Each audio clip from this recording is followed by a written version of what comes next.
Good morning, everybody. Good morning. Welcome to U.S. Institute of Peace. My name is Nancy Lindborg. I'm the president here, and I'm delighted to welcome everybody for one of our bipartisan congressional dialogues. This is part of a series in which we provide a platform for congressional members who are coming together from across the aisle to work on critical foreign policy issues that are essential for our national interests. And this is the bipartisan spirit that really has informed USIP since our founding in 1984 as an independent, nonpartisan national institute that's dedicated to resolving and reducing international violence. Here at USIP, we very much believe that peace is possible, that it's a very practical undertaking, and that it is essential for our national security. And we pursue this mission by linking research with policy training and working on the ground to support partners on the front lines of violent conflict. We've long served as a powerful platform for people to come together from across different views, political areas of expertise, as a way of tackling the most vital foreign challenges. And that's exactly what brings us here today. Despite what you read in the papers, we have found that there is a continuing and genuine interest on Capitol Hill in coming together to grapple with important issues. And we have that opportunity today to hear from two congressional foreign policy leaders who are focused on an important issue facing us, which is diplomacy and development in a complex global landscape. The world has experienced significant advancement in technology, in global health, in economic growth over the past half century, often called the long peace. We've seen the last 70 years has brought a drastic reduction in violence between states.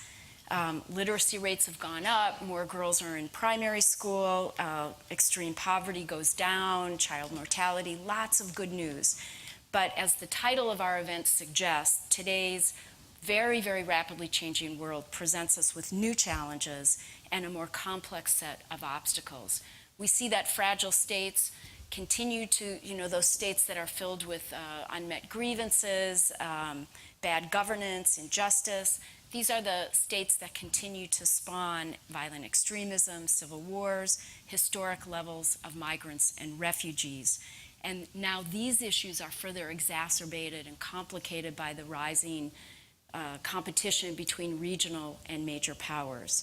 Global issues like pandemics, environmental shocks, the dark side of technology, these are all requiring global solutions at a time of rising global tension. So this is a time when U.S. global leadership will require the best of our diplomats, the best of our development experts, and the most effective systems to support them. And our ability to come together around a shared vision and a path forward. So we're honored to have with us here today two congressional foreign policy leaders, Congressman Bera from California and Congressman Zeldin from New York. So you'll notice not only are they from the Republican and Democrat Party, they're also from the two coasts, so this is truly an exercise in coming together. Congressman Bera and Zeldin lead the newly established House Foreign Affairs Subcommittee on Oversight and Investigation as chairman and ranking member. And the subcommittee's goal, in the words of Chairman Bera, the goal is to hold governments accountable, to support the mission of our diplomats and development experts, and to investigate abuses when they occur. Congressman Bera practiced medicine for 20 years, and so with his medical background, he's been a leading voice on the need to address global health. Congressman Zeldin served in the Army's 82nd Airborne Division in Tikrit, Iraq, which has led him to be a leader in Congress on foreign policy and veterans issues. So both of these Congress members, they're well-traveled, they've been to these hotspots around the world, and they've seen firsthand the impact and the importance of U.S. diplomacy and development in advancing our country's interests. Congressman Bera and Congressman Zeldin, thank you for being here with us today. We're really pleased that you could join us. For those who are watching us online, you can follow USIP on Twitter at USIP with the hashtag #BipartisanUSIP. With that, please join me in welcoming to the stage Congressman Bera and Congressman Zeldin. Please come up.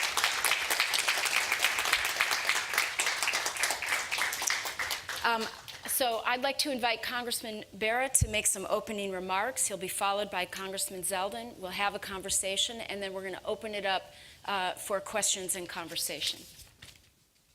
Congressman Bera, thank you. Well, thank you, Nancy, for that introduction. And I want to thank USIP for hosting this event. And for those of you that have taken time out of your morning to be here, thank you for your involvement. And those watching online, thank you for joining us. You know, Nancy, you framed what this world looks like. Increasingly complicated. Things are changing at a more rapid clip. And if we look back at our history and think about where we are, you touched on it. Post-World War II, America's diplomacy and development, that world leadership really did create a safer world, did reduce conflict and so forth. You know, the long-sustained view during the Cold War did lead to reduced conflicts. But today we find ourselves in a different place. And, you know, when we think about the opportunity, and when I think about the opportunity that Congressman Zeldin and I and our colleagues have, when we start to think about what does 21st century diplomacy and development look like, there's a real opportunity here. And in conversation prior to this, you know, you had sustained views and so forth, and you had congressional oversight previously, but you know, not just in this administration, but in the last few administrations, you've seen Congress lose some of that oversight responsibility, and the executive branches gain more of that. So, you know, as we start to lay out our agenda and think about what does the Oversight Committee focus on, you know, I think we've got a primary purpose to think about where are we today? What is the current state of America's diplomacy and development? What is the current state of the human resources, the men and women that service every day representing the interests of the United States, but not just the men and women, the NGOs that are out there, et cetera, representing the United States and its values and interests? Where is that? But if all we do is take a quick snapshot of where we are today, where are those human resources, where are those programs, we'll have only done half our job. The second part of that job really is, where do we want to be? What should this look like in the 21st century? What should the people look like? How do we empower those folks that are out there, our diplomats, our development personnel, with the right tools to do their jobs in the most important way? What does a 21st century embassy look like? And how do we equip those embassies? How do we work in a world with the international community, with other multilateral organizations, to better extend our resources? How do we work with the NGO community in a more effective way? How do we work with the corporate philanthropic community? So, you know, this is increasingly really important questions. We've also got to take the long view. We can't look at this as a 2-year or 4-year task. And the reason why Congress's role is so important here is we've got to have that sustained mission from one administration to the next. So, you know, I'm incredibly excited. You know, I'll leave it with one last thing. This isn't Congress's job alone. This is, you know, many of the folks that are in this town, but all across this world that have been thinking about this. We can't accomplish what we hope to accomplish without engaging the folks that are out in the field, the folks that are at the think tanks, but then also in a bipartisan way, how do we best represent America's interests in the 21st century? So I absolutely look forward to working with USIP, certainly look forward to working with Congressman Zeldin, and the best solutions are always going to be bipartisan solutions. So thank you.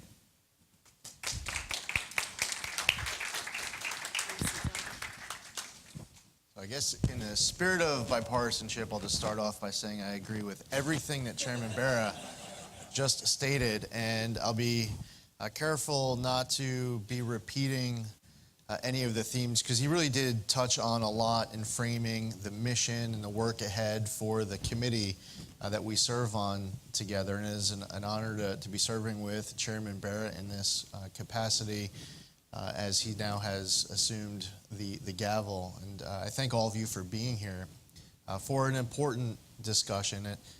It is important for us to find ways to be able to work together, to have conversations that are productive, that are substantive. Sometimes because it's uncomfortable, we don't engage in debate, in sorting out differences of opinion. It's actually very healthy to the process for us to be honest with each other, to share our concerns with a particular legislative proposal that's in front of us, or a decision that's supposed to be made with foreign policy and other issues that are before us in Congress. So I wouldn't want to discourage debate in the pursuit of bipartisanship, but unfortunately what doesn't get out to our constituents enough is that conversations like this happen. It's good that you have the cameras here, and I understand that you all have promoted to our constituents that we're going to be here. So hopefully we have many who are watching at home so that they see that we're here. It's Friday morning. We're in Washington, and we're working.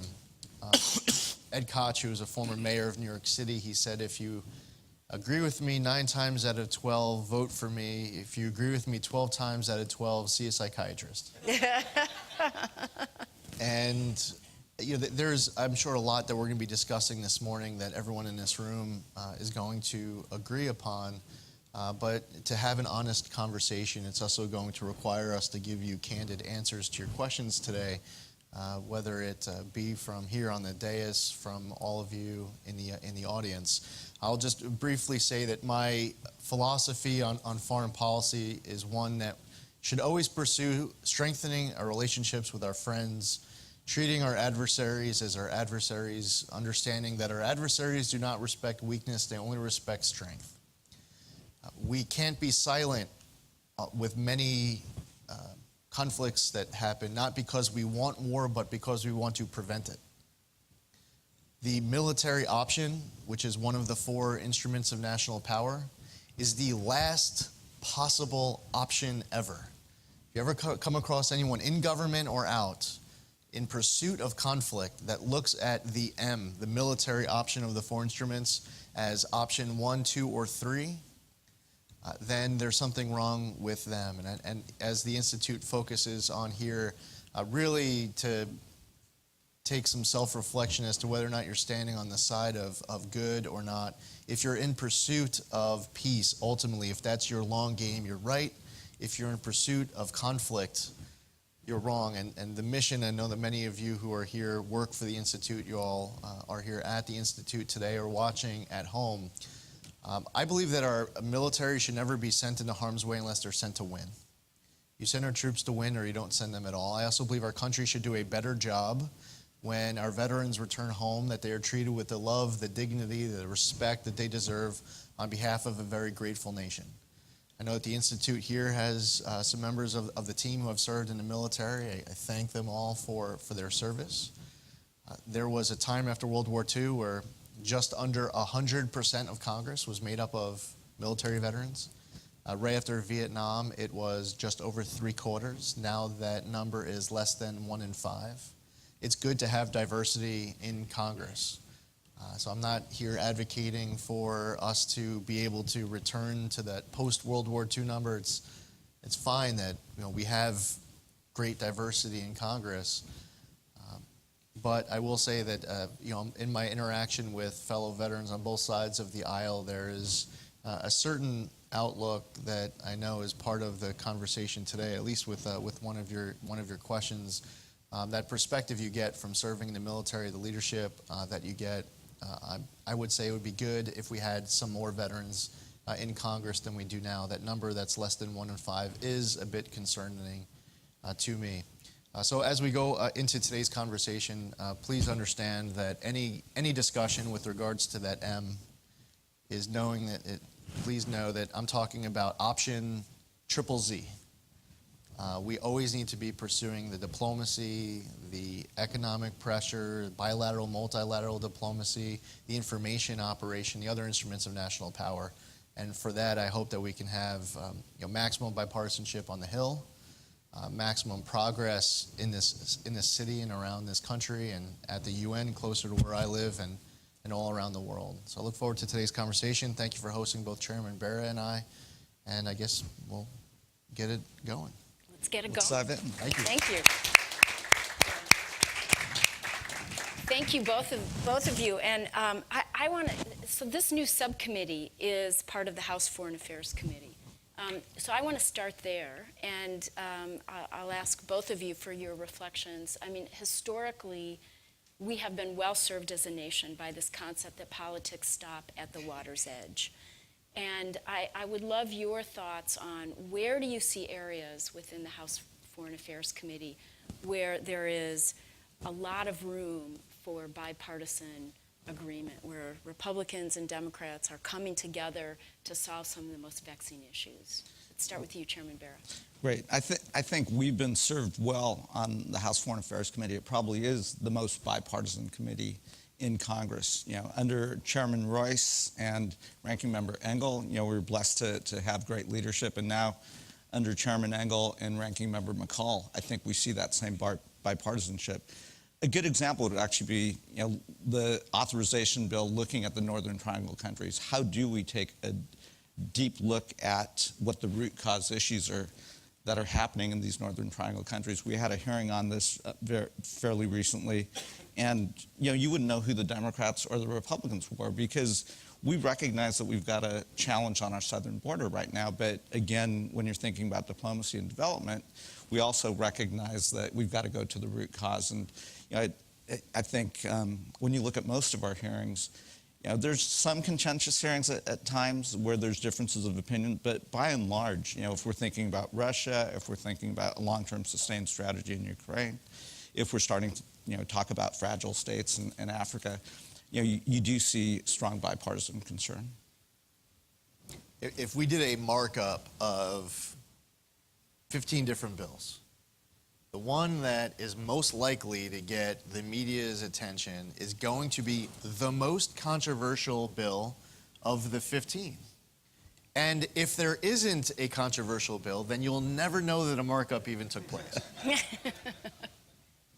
And it actually has been, I mean, it's been great. It's been a bit surprising by how much agreement from some of the most conservative members of Congress to some of the most liberal members of Congress. We have Freedom Caucus members on the House Foreign Affairs Committee, and you have as far anti-Freedom Caucus as it gets on the other side of the aisle.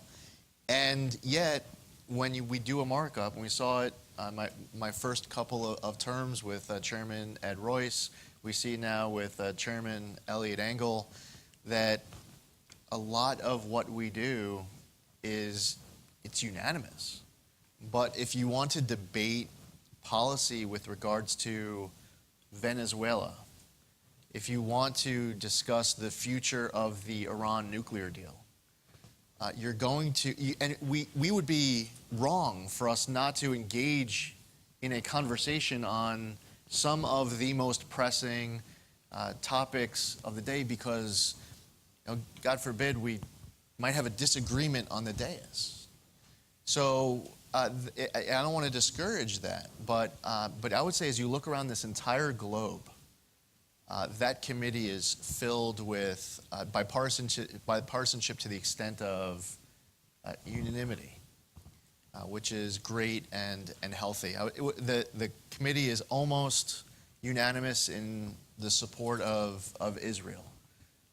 It has been great in the effort to combat ISIS, to identify the extremist elements that are out there, and, you know, ways that we can work with other governments to cooperate with each other. The bipartisan effort with UNRWA textbooks. I mean, you could just go from country to country and see a ton of cooperation, which has been fantastic, even if it's not unanimous.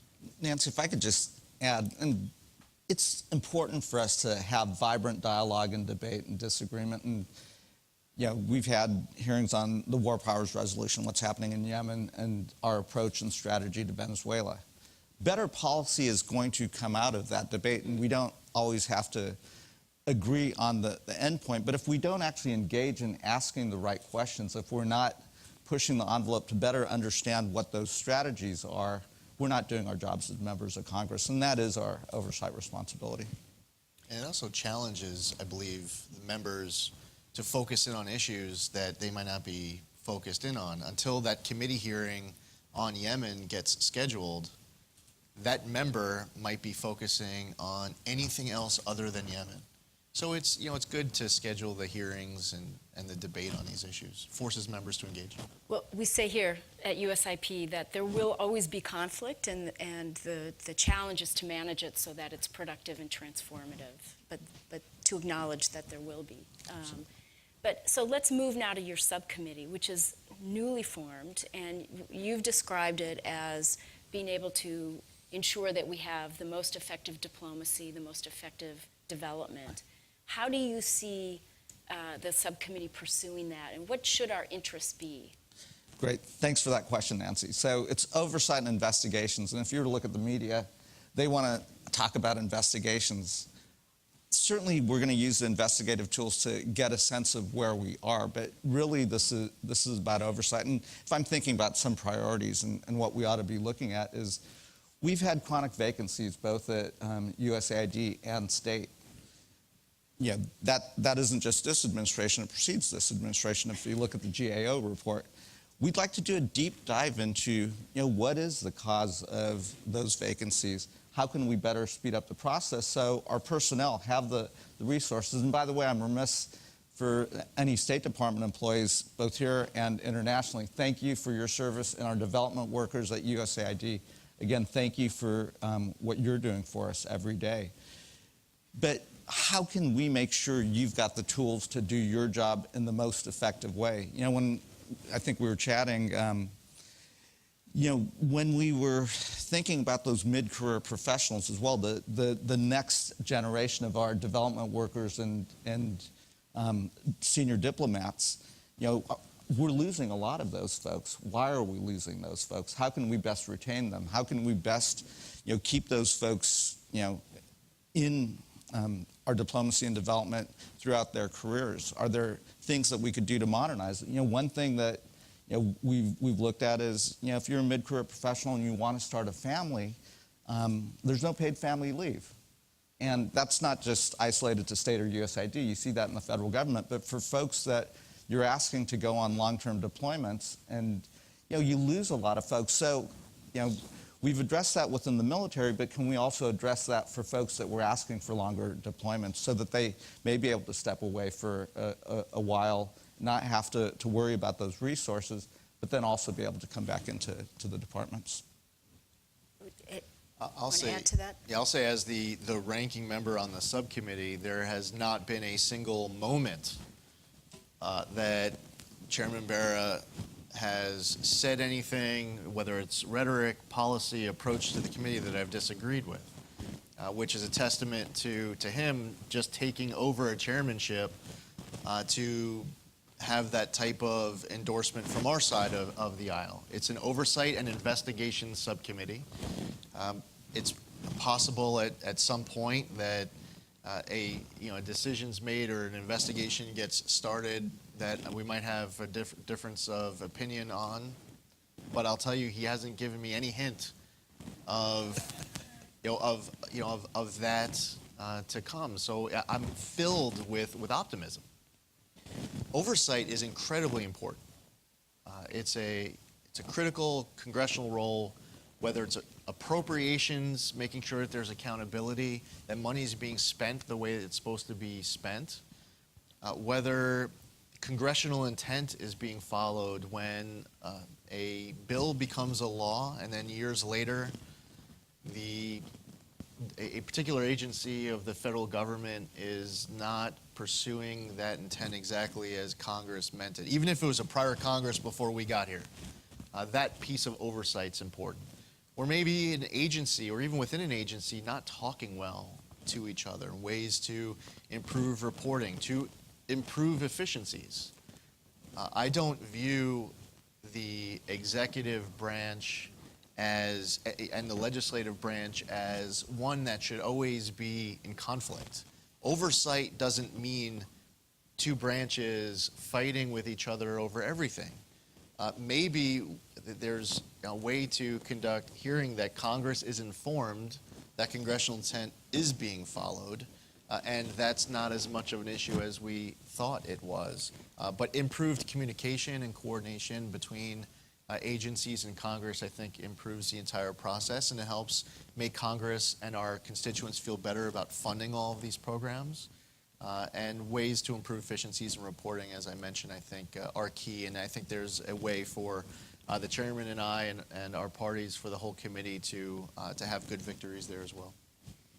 So I want to talk about risk, because when you, for both because of years of different kinds of oversight, there has developed a certain risk aversion, certainly to trying and experimenting with things and failing. There's also, in a post-Benghazi era, and let's face it, the world is not as safe as it used to be. There's a risk aversion for security purposes. How do we balance concern for security, concern for effective use of resources, with unleashing our diplomats and development experts such that they can be more effective? How do you develop greater appetite for appropriate risk? Absolutely. So that is an area that we actually will be diving into. If we think about, the dollars we're sending abroad, and the NGOs, they can work appropriately 99% of the time. It'll be the 1% of the time where some of those resources end up with a bad actor that ends up on the front page of the New York Times. So, just as we're starting to look at this process, have we created these bureaucratic barriers, the reporting requirements, et cetera, that prevent those resources to getting to the places that they need? We certainly want to look at that. I think Congressman Zeldin touched on, if Congress authorizes and appropriates funds, are those funds getting out there? Are they being impounded, perhaps? So I don't want to presuppose why the funds aren't getting there, but we do have real concerns that the funds aren't getting there. Can we have a more appropriate risk tolerance? And so I won't give you a concrete answer on what acceptable risk is, but through the committee process, through the process of working with the administration, I think we have to look at that. Post Benghazi, and this is another area that the committee will certainly look into. If you were to look at American diplomats and development workers 30 years ago, and we were chatting about this, you'd see them out with the people, back in the 60s, 70s, 80s, in the heyday, and you'd see all of that.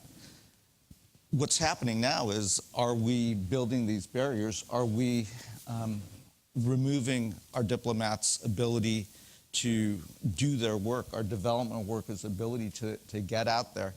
And it is, it is a different world today, and we've got to find that right balance. And we can't do that without engaging the administration, without engaging those senior development workers and diplomats. And what worries me is the flip today is, I was in Sierra Leone a few months ago, and you see the Chinese everywhere. You see others all over the place where you'd have the Americans. And what does that look like in the 21st century? So that is something that I absolutely think that the committee will be looking into, hopefully working with the administration to think about what is that appropriate risk tolerance. So that we're able to have eyes on and understand what's going on with greater flexibility and field of vision. I can't imagine a development worker or an ambassador being able to do their job unless they're actually out there with the people. There are authorized programs and unauthorized programs that get funded, and Congress has a responsibility to authorize a program. Our committee, as it relates to the jurisdiction of the State Department, can play an important role in ensuring that Congress is armed with the maximum amount of information as to whether or not a particular item of the budget should be funded more or less, that money should be moved to another area. That's something that's unauthorized, that we should pass legislation to reauthorize it. So that's all key. And in my opening remarks, I talked about how we should never send our troops into harm's way unless they're sent to win. I say that out of great concern for the men and women who risk life and limb on the battlefield, but really globally, wherever we send anyone on any mission, we should be sending them to win. I also believe that our government should remain, when I say, I'm not talking about sending, everyone with that military instrument of national power. There are many different missions. We should just, whether they work for the State Department or USAID, if they're with an intel agency, everyone who is sent abroad, spending time away from family, sometimes for years on end, they all should be sent to win. And it's our duty as stewards of tax dollars to make sure that it's being spent as appropriately as possible. I also believe that our government needs to always remain nimble and leaning forward as to what is the government that we want of 2020. In 2019, that's what we should be talking about with the FY 2020 budget. We should be having a conversation of what should the government look like in 2025. And we, based off of our experience in government, in life, we get reflective and we think of what government in 2020 should look like based off of what worked 5, 10, 20 years ago. And I actually think it's really important, if you have that experience of lessons learned from 5, 10, 20 years ago, is to help create the creative vision for what needs to be improved and made more efficient for that next level of government. Because I hate to report, we don't have a surplus next year. And I know that's shocking news. Right, there's a lot that we need to fund. I mean, Nancy, I would just, my staff gets on me sometimes, and folks that visit our office, but we haven't done a State Department Authorization Act in years, a Foreign Service Act in years. Long time. Right. A lot of nodding heads.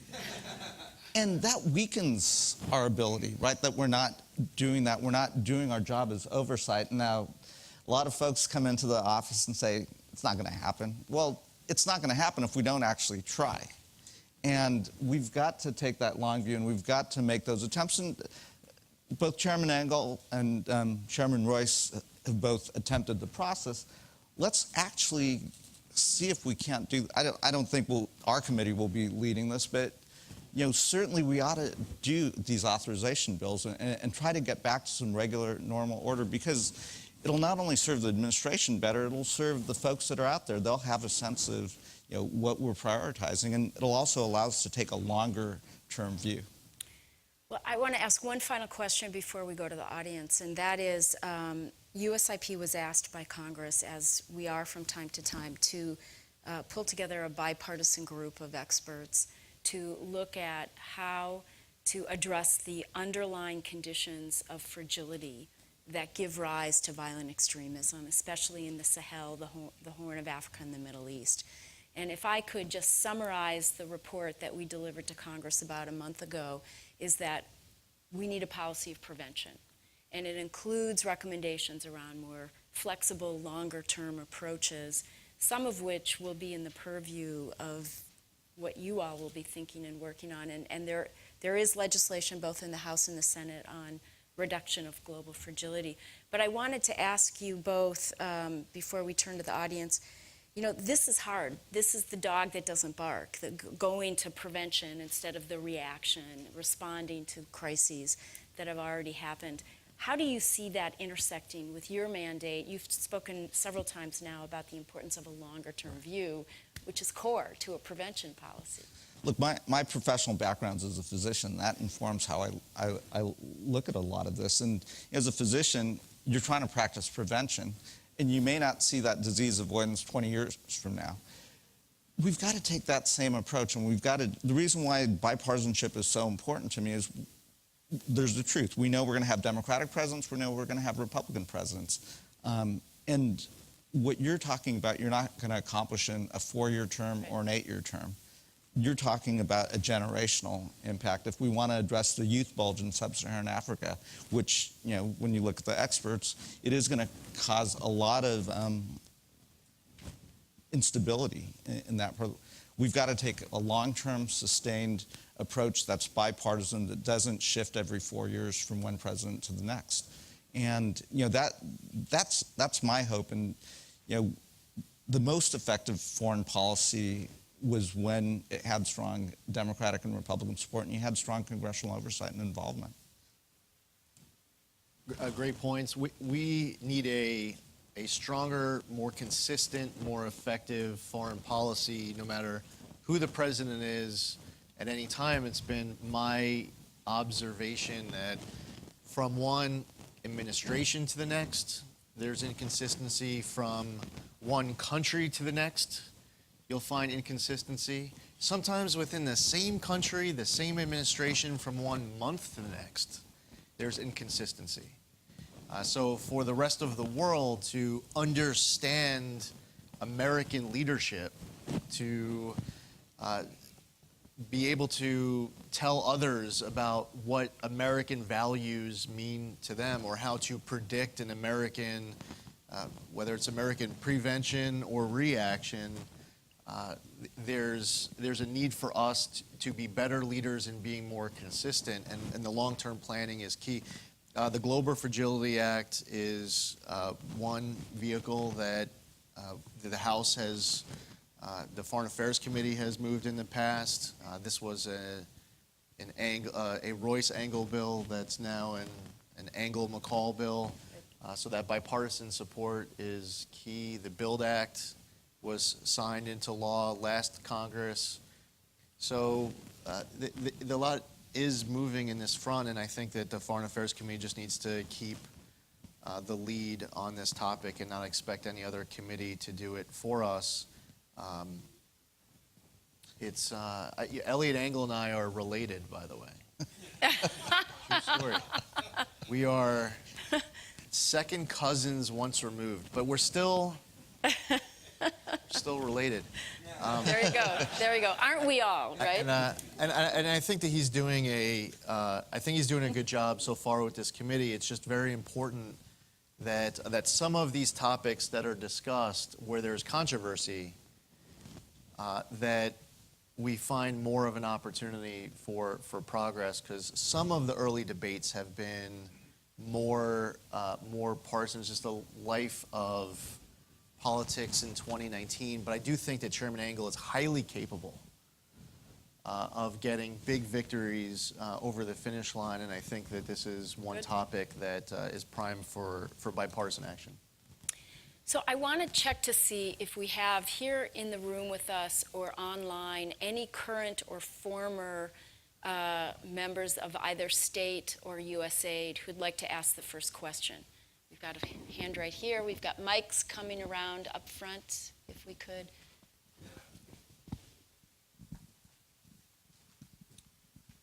Thank you. First of all, thank you, Nancy and USIP, for hosting this event. My name is Jeff Levine. I'm Vice President of the Foreign Service Association employees at USAID.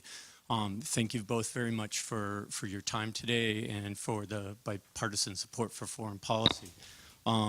Representative Zeldin, I appreciated hearing you say about wanting to be sure that we send the Foreign Service, State, USAID, Commerce, USDA, where we have a chance to win.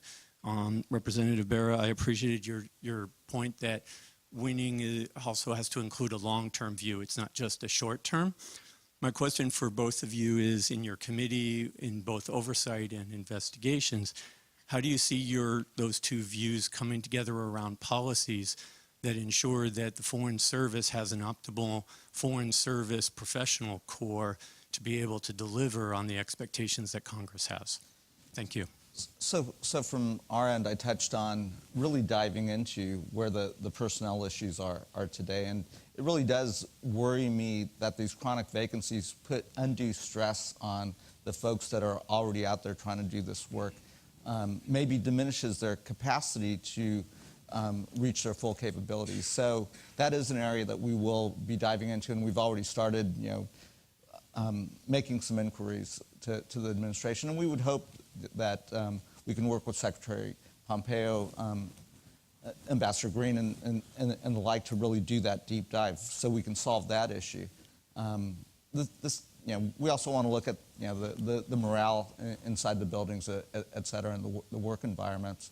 In addition, though, let's not just understand what those chronic vacancies look like, let's also see where we want to go, right? So what are the right tools that can help our men and women that are serving us do their jobs in the most effective way? Should an ambassador rotate every 3 years, or should you actually think about that person staying in country longer? I don't suppose to have an answer to that, but what are the right questions that we should be asking? And then how can we engage the folks that are expert in this area to think about those? I touched on paid family leave. I think, why is it that we're losing mid-career professionals, the folks that really are going to be our superstar diplomats and development workers and serve this country? How do we retain that talent? What does it need to look like in the 21st century? Do you allow folks to leave and go get their master's degree or additional education, or even go into the private sector for a couple of years and then create a path to bring them back? Again, there's smarter people than I who understand the intricacies of this, but I think we've got the privilege of being in Congress and having a committee that can actually ask some of these questions and engage those stakeholders. One of the most important leadership principles is to take care of your people. And while I often think about the service member who's on their 10th deployment, missing birthdays and anniversaries and holidays, we as members of Congress will go on a codel to a Middle Eastern country where you're meeting a State Department official who will fill you in on what they've been up to for the last 15 years. And they don't have 10, 11, 12 deployments because they have just been gone the whole time. And they're in harm's way too. So I think that taking care of people is the most important takeaway that I would have from listening to what Chairman Bera just said, and it's setting people up for success. Now, I was critical of the transition that the president had coming into office. I believe that a lesson learned for any major party candidate in the future is that when you have the nomination secured and you're going to your convention, that your transition needs to effectively start that moment. Because if you are elected President of the United States, the next day, there needs to be a transition plan that is being implemented. And in this case, the transition plan, to the extent there was one, it was literally thrown in the trash the next day. So they were starting over from scratch after the election. And I think it set back the State Department. In particular, there are other agencies that I had that observation with, but I definitely saw it at State. So I think that's a piece of it. And then funding. Where you have bipartisan support on the committee for pushing back on the budget proposals that come from the executive branch as it relates to State Department funding. I do, as I mentioned earlier, I understand that there is a deficit, and I take that very seriously. But we also have to be careful never to balance anything on the back of something in the government that does not make sense. That's why it would be foolish for us to engage in a conversation. Well, how do we balance the budget next year? How do we balance the budget in the next 3, 4, 5 years? It's not going to happen. I think what would be responsible for Congress is to be passing a budget that balances in 7, 8, 10 years. That would be responsible. I think it's irresponsible for us to pass a budget that doesn't even attempt to do that. In that context, I understand that you have a conversation with Secretary Pompeo, his team, everyone within the State Department of how are we going to make State Department operate more efficiently 9 years from now. Fair conversation. But in the interest of getting a budget passed this year, some of the proposals on state, I believe, ends up resulting in a more likely outcome of military conflict. And just playing off of that, we've got to look at it that way.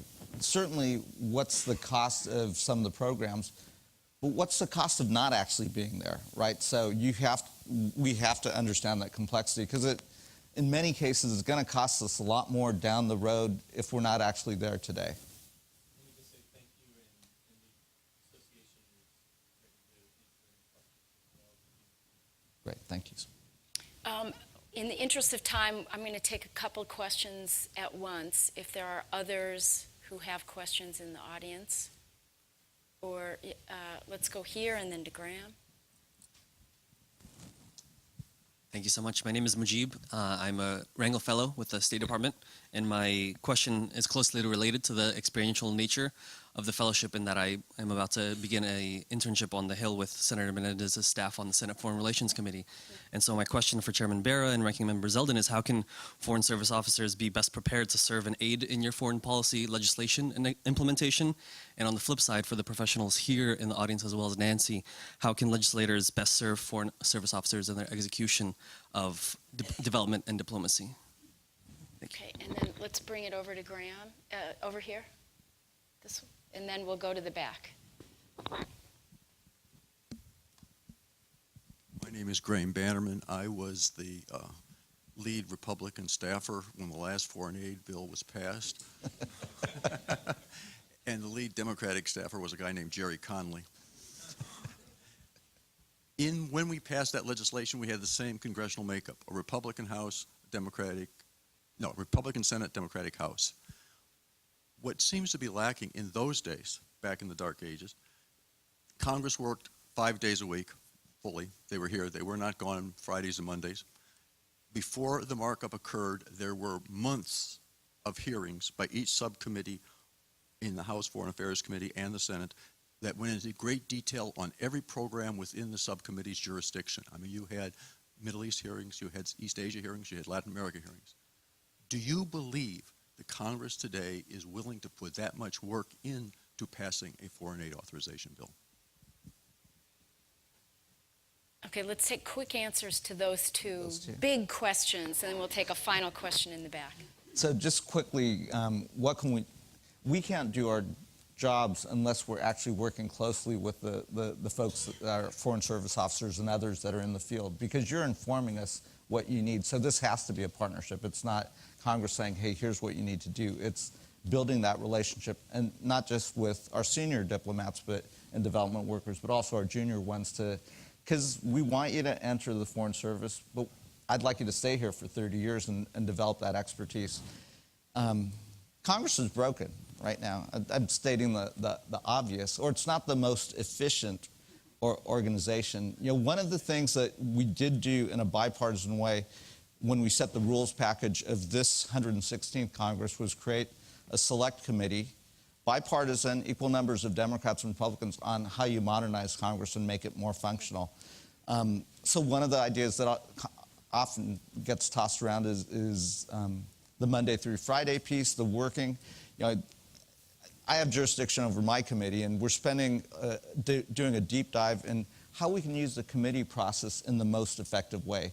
That could be picking out 2 or 3 topics and doing multiple hearings and peeling the onion back and diving deeper and deeper. But I want to do this in a systematic way so it leads us to a conclusion. I am better trying to understand, and we probably should. You know, Mr. Connolly serves with us right now. But try to better understand what it would take to do a Foreign Aid Act, to do a State Department Auth Act, a Foreign Service Act. And, you know, because, again, unless we don't set that goal, we won't accomplish it. I think Congressman Berman gave it a big effort as the last time it was tried. Comments? I think that on the Foreign Service officer piece, lessons learned from the field is, and timely and relevant, is better than any information that we as a member or anyone else who are fellow team members on that staff, it's better than anything that anyone comes armed to that conversation with. You are the subject matter expert on what is a situation on the ground in that country where you just came from, with perspective on other issues that you saw that might not have been directly in your lane, but observations that you made that can help inform not just your member, but other members as well. And I would say one of the best ways to ensure that members are helping Foreign Service officers is to tell us what we need to do to better help you. If you see something that's missing, I wouldn't assume that the members know your top 5 list of items you need to help you better do your job. So, yeah, it's great that you're coming onto the Hill, and Senator Menendez obviously is ranking member of that important committee, is in a special place to help influence a policy very positively in Congress. As far as time spent on the Hill,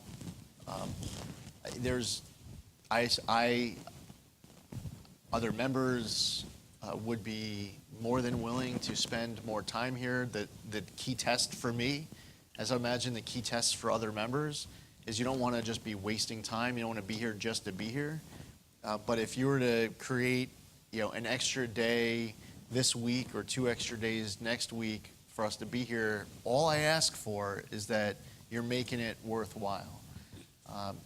So what I've seen is that on the Foreign Affairs Committee, every day that I'm here, the committee's having a hearing or a markup, subcommittees are having hearings or markups. The committee's been active. The challenge is you have to find it in the bandwidth of all of the different things that you want to accomplish and you want to talk about.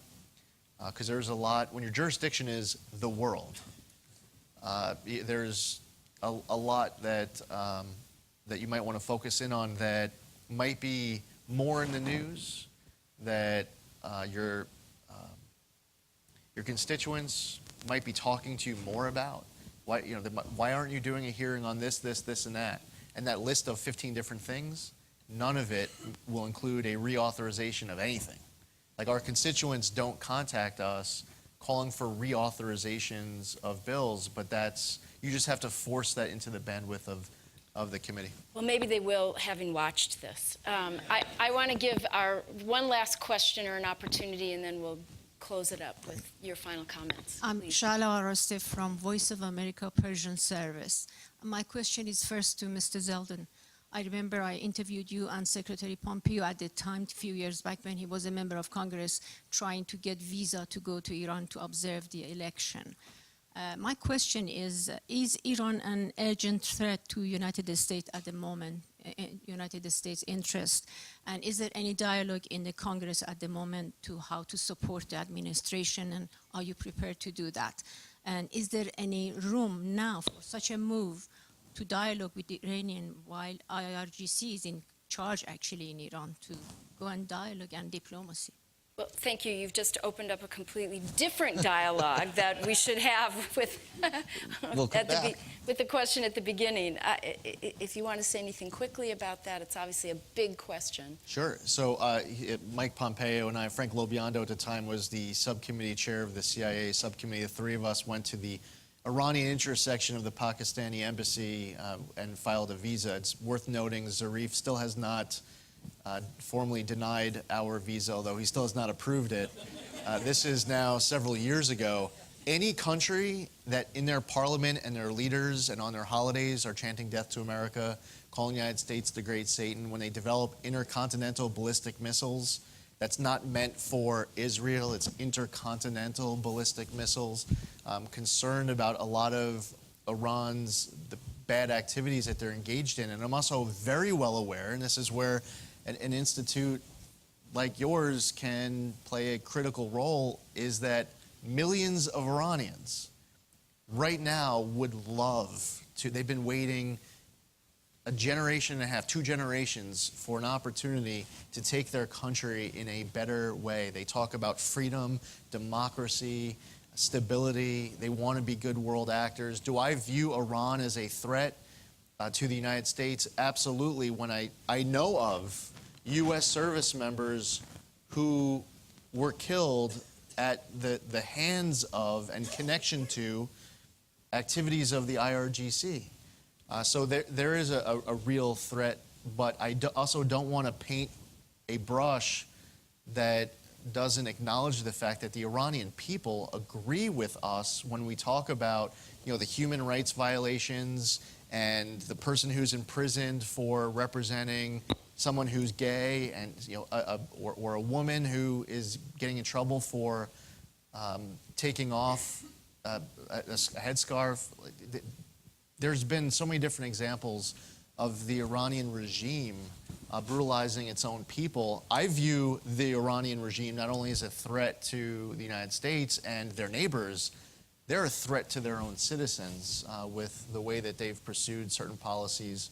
And I think that we should, with a clear eye, focus that issue on that and not paint too broad of a brush where the Iranian people are not part of the solution.